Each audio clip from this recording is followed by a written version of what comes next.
이제 3월부터는 레위기의 말씀을 가지고 함께 하게 됩니다. 우리가 늘 새해가 되면 성경 통독을 하려고 결단하게 됩니다. 그래서 창세기부터 야심차게 읽어갑니다.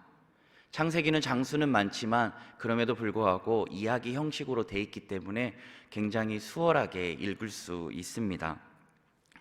그래서 그 결심이 출애굽기까지 잘 갑니다. 그런데 출애굽기 이제 그 뒷부분에 있는 성막을 짓는 것부터 조금 힘들기 시작합니다. 그래도 수월하게 지나가게 됩니다. 그런데 이제 레위기에 오게 되면 우리의 위기가 닥칩니다. 제사는 왜 이리 많은지, 제사의 방법, 정결 의식, 제사의 시기, 그래서 이제 통독을 포기하는 경우가 많습니다. 그런데 오늘 레위기는 우리의 생각과 달리 하나님의 사랑이 듬뿍 담겨져 있는 말씀이라는 것입니다. 그래서 이 말씀을 깨닫는 순간 우리에게 감사가 저절로 나오게 되고 찬송이 저절로 나오게 된다는 것입니다. 그래서 레위기는요, 출애굽 다음으로 나오는 게 이 레위기 말씀인데요. 왜 그렇죠? 출애굽에서 이제 하나님께서 그들을 애굽의 압제 가운데 구원하여 주셨는데 그 구원하여 주심은 사실은 하룻밤에 이루어졌습니다. 유월절. 그런데 그들 속에 담겨져 있는 그 애굽의 문화들, 애굽에 있는 여러 가지의 일들은 하나님께서 40년을 거쳐가지고 그들의 마음 가운데서 이거를 10년 가운데서 제거할 수 있게 됩니다. 오늘 레위기의 이 제목은요, 아시다시피 이제 야곱과 레아의 사이 속에서 세 번째로 낳은 아이가 바로 레위입니다. 레위의 이름의 뜻은 연합이라는 뜻을 가지고 있습니다. 그러니까 죄인된 인간이 하나님 앞에 나아가기 위해서는 어떻게 해야 될까요? 바로 하나님께서 주신 제사를 통해서 나아갈 수 있게 되는 것입니다. 그래서 레위 지파를 통하여 제사를 드리게 되는데요, 이러한 제사를 통해 하나님과 연합될 수 있다, 하나님과 연합할 수 있다는 뜻을 가지고 이 레위기서가 시작하게 됩니다. 보통 유대인들은요, 성경을 읽을 때 뭘 먼저 읽을까요? 창세기를 읽을까요? 아닙니다. 가장 먼저 읽는 성경은 레위기서를 읽는다고 합니다. 왜 그렇습니까? 제사는 기본적으로 죄의 문제를 해결하는 구약적 방식입니다. 인간 스스로 할 수 없는 일이 딱 한 가지가 있습니다. 우리 인간이 뭐 집을 못 짓습니까? 건물을 못 짓습니까? 정말 상상도 할 수 없는 것들을 다 하지 않습니까? 그런데 딱 한 가지 하지 못하는 게 있습니다. 그게 뭐냐면 바로 죄의 문제를 해결하지 못한다는 겁니다. 우리들이 여전히 해결하지 못하는 것은 바로 죄의 문제, 우리들 안에 있는 그 죄의 문제를 해결하지 못한다는 것입니다. 그래서 이러한 죄의 문제를 해결하여 주시기 위하여 하나님께서 오늘 레위기서의 말씀을 통하여 주신다는 겁니다. 어제 번제가 일반적으로 속죄를 위해 하나님께 드리는 완전한 헌신과 성별을 뜻하는 제사였다면 오늘 소제는 모든 번제와 함께 드리는 하나님께 대한 존경과 감사의 뜻이 담겨져 있습니다. 오늘 소제의 몇 가지 단어를 통해 하나님의 은혜를 나누기를 원합니다. 오늘 본문 말씀 1절 말씀을 다시 한번 읽도록 하겠습니다. 누구든지 소제의 예물을 여호와께 드리려거든 고운 가루로 예물을 삼아 그 위에 기름을 붓고 또 그 위에 유향을 놓아. 아멘. 바로 첫 번째는 고운 가루라는 것입니다. 소제의 예물은 곡식으로 드리는 것입니다. 그래서 고운 가루로 드리게 되는데요, 이 고운 가루라는 뜻을 담겨 있는 히브리어로 솔레트라는 단어를 쓰는데요, 이것은 기본 동사인 살라에서 왔습니다. 흔들다라는 뜻을 갖고 있는데요, 이스라엘 사람들이 고운 가루를 얻기 위해서 빠게 됩니다. 빠면요, 겉에 껍질이 이제 남는데 그거를 이제 흔들어서 그것들은 날리게 되고 남아있는 고운 가루만 남게 되는 거죠.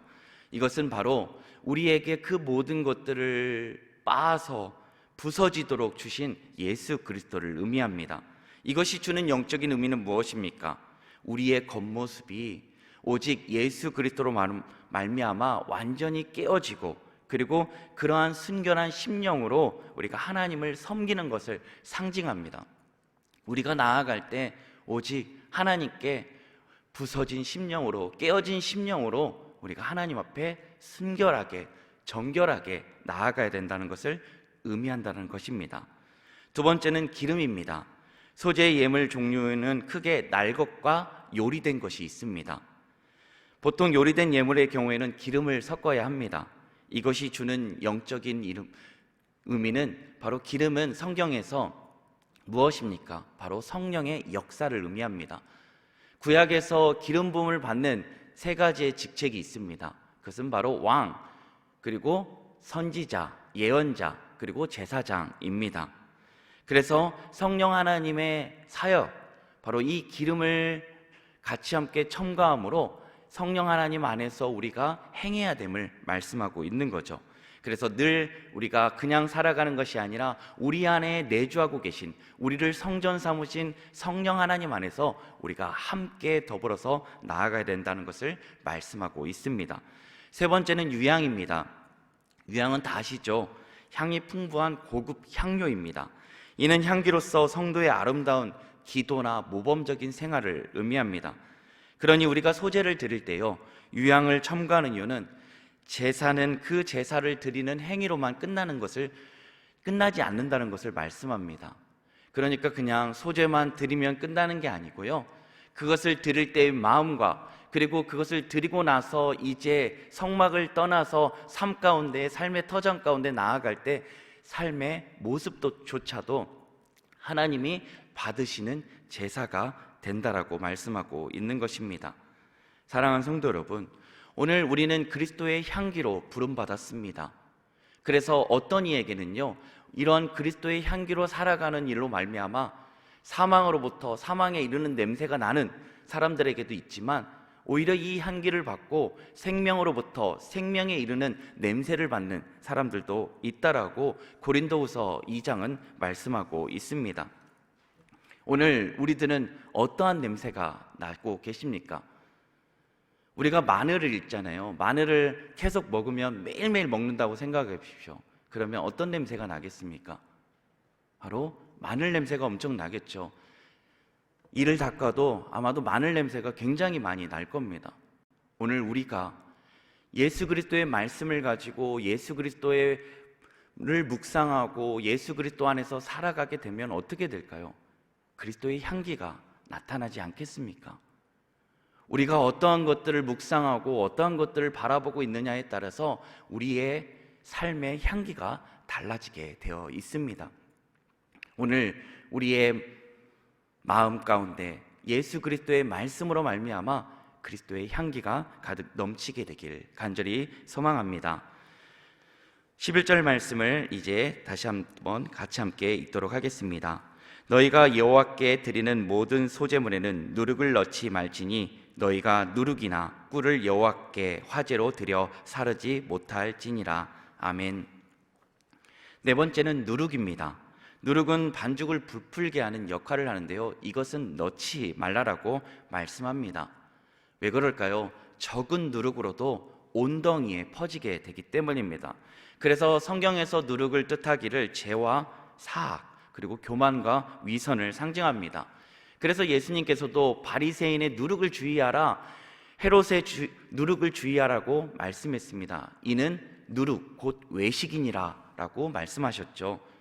바로 외식된 모습, 그 모습들이 이제 영향을 준다라는 것입니다. 그러니 그것도 묵상하지 말고 오직 예수 그리스도의 말씀을, 예수 그리스도의 삶을 묵상하라고 말씀하고 있는 거죠.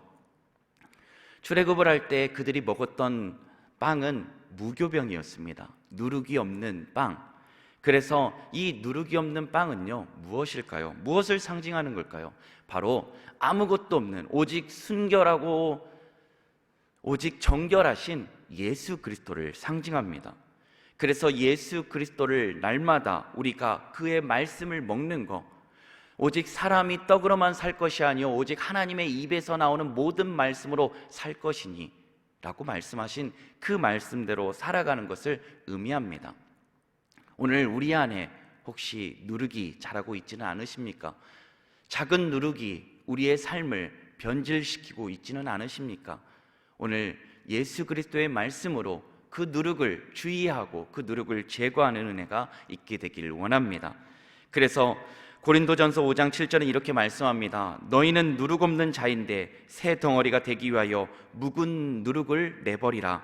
우리의 유월절 양 곧 그리스도께서 희생되셨느니라. 아멘. 우리 안에 누룩을 제거해 주시기 위하여 유월절 어린 양 대신 예수 그리스도께서 희생하셨다라는 것입니다. 오늘 이제 우리 안에 자라고 있는 그 누룩들을 제거하고 오직 순전함과 진실함의 떡을 가지고 우리가 살아가길 간절히 바랍니다.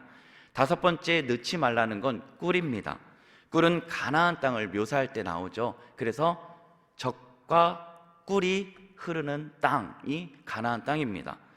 보통 이 꿀은요, 이방인들이 제사를 드릴 때 이방 신들에게 드렸던 거라고 합니다. 그래서 세상적인 그런 안락이나 쾌락, 유욕에 대한 그런 것들을 상징하는 건데요, 이것을 넣지 말라라는 것이지요. 하나님께서 오늘 이 말씀을 주시는 건 무엇을 넣고 무엇을 넣지 마라, 굉장히 중요하죠. 하나님의 말씀대로 소제를 드리는 거, 어떤 것을 드리는 것보다 하나님의 말씀대로 드리는 게 좋습니다. 만약 우리들이요, 소제를 드리는 건 곡식을 드리는 거잖아요. 우리 백숙 좋아하시죠? 백숙이 생닭에다가 그 뱃속에다 뭘 집어넣죠? 찹쌀과 한약재를 집어넣게 됩니다. 그러면 그거를 가지고 삶고 나면 이제 거기 닭을 맛있게 먹고, 그리고 그 안에 담겨져 있는 잘 지어진 닭죽, 찹쌀을 먹게 되죠. 그것처럼 소제를 드릴 때 번제와 함께 드리거든요. 그럴 때 소의 배에다가 소제를 하나님께 더 극진히 드린다고, 하나님께 내가 이거 백숙을 먹어봤는데 하나님 이거 드리고 싶다고, 그래서 소에다가 찹쌀을 집어넣고 고운 가루를 집어넣고 한약재를 집어넣고 드린다고 하면 하나님 그거 기뻐 받으시겠습니까? 오늘 우리가 제사를 드릴 때, 예배를 드릴 때 어떠한 마음으로 드려야 됩니까? 오직 하나님의 말씀대로입니다. 하나님께서 모세를 통하여 성막을 지을 때 말씀을 주셨죠. 그 말씀대로 행할 때 하나님은 기뻐 받으신다라는 겁니다. 사랑하는 성도 여러분, 그래서 오늘 아무리 초라한 소제라 할지라도 하나님의 말씀대로 드릴 때 하나님은 그 제사를 기뻐 흠양하여 주시고 연락해 주신다는 것입니다. 그래서 사무엘상 15장 22절은 이렇게 말씀합니다. 사무엘이 이르되 여호와께서 번제와 다른 제사를 그의 목소리를 청종하는 것을 좋아하신 같이 좋아하시겠나이까. 순종이 제사보다 낫고 듣는 것이 수양의 기름보다 나으니. 아멘. 이 말씀은 무엇이었습니까? 바로 하나님께서 사울 왕에게 이제 아말렉과 전쟁에서 헤렘 명령을 내렸습니다. 헤렘 명령은 무엇이냐면 바로 호흡이 있는 모든 것들은 다 진멸해야 됩니다. 하나님께서 그들 아말렉과 전투에서 호흡이 있는 것은 다 진멸하라고 했습니다. 그런데 사울 왕이 전쟁을 마치고 그 아말렉 지방에 있는 소와 양을 가져옵니다. 그래서 이제 사무엘 선지자가 물어봅니다. 사울 왕에게 왜 이런 것을 가져왔습니까? 하나님이 분명히 진멸하라 하지 않았습니까? 소와 양이 좋아 보여서 하나님께 드리려고 가져왔다는 겁니다. 그러면 그거 하나님 기뻐하시겠습니까? 순종이 제사보다 낫고 듣는 것이 수양의 기름보다 나읍니다 라고 말씀했던 본문이 바로 이 말씀인 것입니다. 이것이 왜 중요합니까? 하나님은 지금 제사를 받는 것이 목적이 아닙니다. 이것을 통해서 바로 듣는 훈련, 순종하는 훈련을 지금 우리에게 하고 계시는 것입니다. 왜 그러죠? 장차 이제 우리의 모든 죄를 짊어지시고 이제 완벽한 제사, 화목 제물로 오실 예수 그리스도, 그 예수님이 오셨을 때 모든 이들이 이 듣는 것, 순종하는 것들을 연습해서 그것들을 듣게 하려 하시는 것입니다. 하나님의 배려이죠. 예수님이 오셨지만 예수님을 믿지 않고 들으려 하지 않고 순종하지 않는다면 어떻게 되겠습니까? 그래서 하나님께서 이스라엘 백성으로부터 오늘 우리까지 계속해서 듣게 하시며 순종하는 그러한 훈련을 시키고 계시는 것입니다. 오늘 하나님께서 이 제사를 받아서 뭐 할 것입니까? 오늘 이 제사는 하나님을 위한 것이 아닙니다. 바로 사람들을 위한 것입니다. 죄된 인간이 하나님 앞에 나아갈 수 없는데 하나님께서 나아갈 수 있는 길을 열어주시는 게 바로 오늘 레위기의 제사입니다. 그래서 오늘 우리가 예수 그리스도로 말미암아 하나님 앞에 언제든지 나아갈 수 있지 않습니까? 그리고 언제든지 나아갈 수 있을 뿐만 아니라 이제는 우리 안에 계신다고 하십니다. 이제는 내가 사는 것이 아니요 오직 내 안에 그리스도께서 사시는 것이라.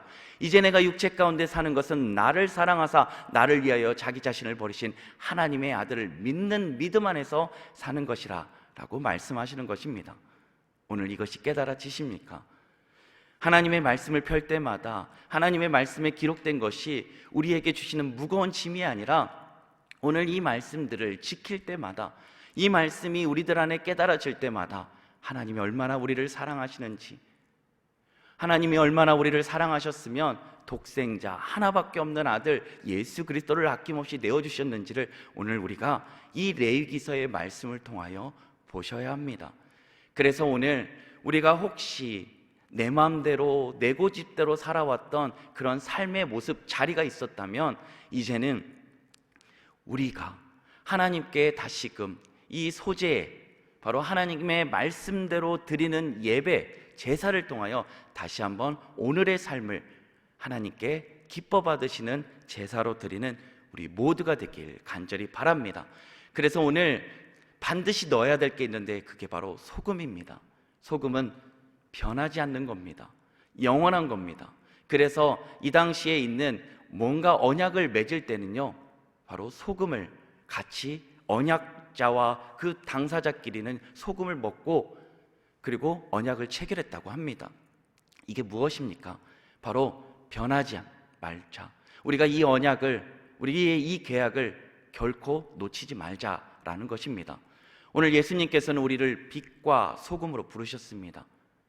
어둠 가운데 빛을 비추라는 것입니다. 그리고 변함없이 예수 그리스도의 제자된 삶을 살아라고 말씀하고 계십니다. 오늘 이러한 은혜가 우리 사랑하는 성도님들 모습 모든 가운데, 삶의 모든 자리 가운데 가득 넘치게 되길 바랍니다. 그래서 이 사순절 기간 더욱더 예수 그리스도로 충만해지는 복된 은혜가 우리 모두에게 가득 넘치게 되길 간절히 소망합니다.